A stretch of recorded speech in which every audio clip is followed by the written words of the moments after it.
Hello, my name is Mike. In this tutorial, I'll show you how to create contacts and then designate them as dependents and beneficiaries with the correct dates to your benefits coverage. I'm signed in as an employee, Betty. Betty just had a baby and needs to add the baby to her benefits coverage. She's also getting married in a few months and needs to add her fiancé as a contact. There are 3 important things to remember when adding dependents and beneficiaries. First, before you can designate anyone as a dependent or beneficiary, you must create their contact record in your benefits work area. I'm adding Betty's newborn as a contact. If I don't add him as a contact, I won't be able to see him when I try to designate him in Betty's benefits coverage. When you enter a contact here, you don't need to enter it again in the family and emergency contacts. Second, remember to set an appropriate relationship start date when entering benefits contacts.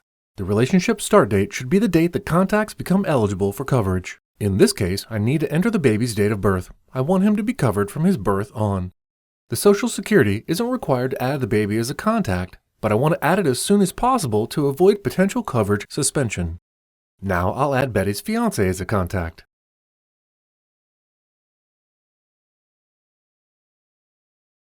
Since the date of the wedding is August 19th, I'll use that as the relationship start date. Since her fiancé can't be added to her benefits right now, I'll submit and save him as a contact.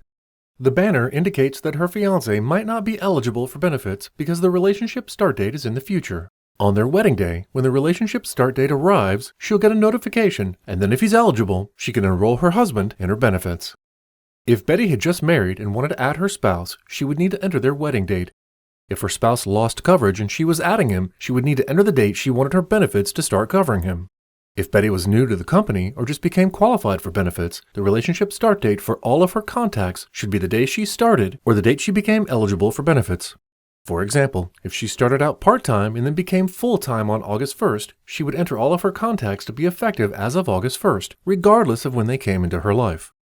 If someone already existed as a contact and the relationship changed, she would need to enter a new relationship start date for that relationship. For example, if she had a friend as an emergency contact and she married that friend, she would need to change the relationship start date to the wedding date and change the relationship to spouse. After making this change, she could then change her benefit elections and add coverage for her new spouse. We should always remember that the relationship start date is the date people become eligible for coverage. Now I'll add Betty's new baby to her medical plans and as a beneficiary. First, I'll add him to Betty's medical plan.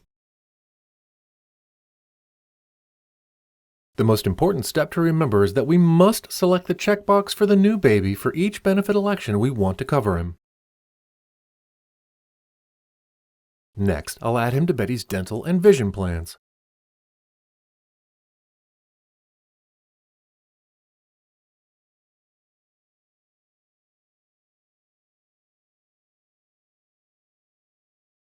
Then I'll add him to Betty's life insurance and distribute the beneficiary percentages.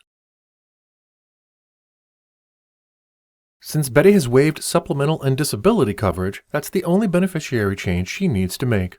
Once I've entered coverage for the new baby, I can submit. All of Betty's benefit plans now include her new baby, and he's also a beneficiary of Betty's life insurance plan.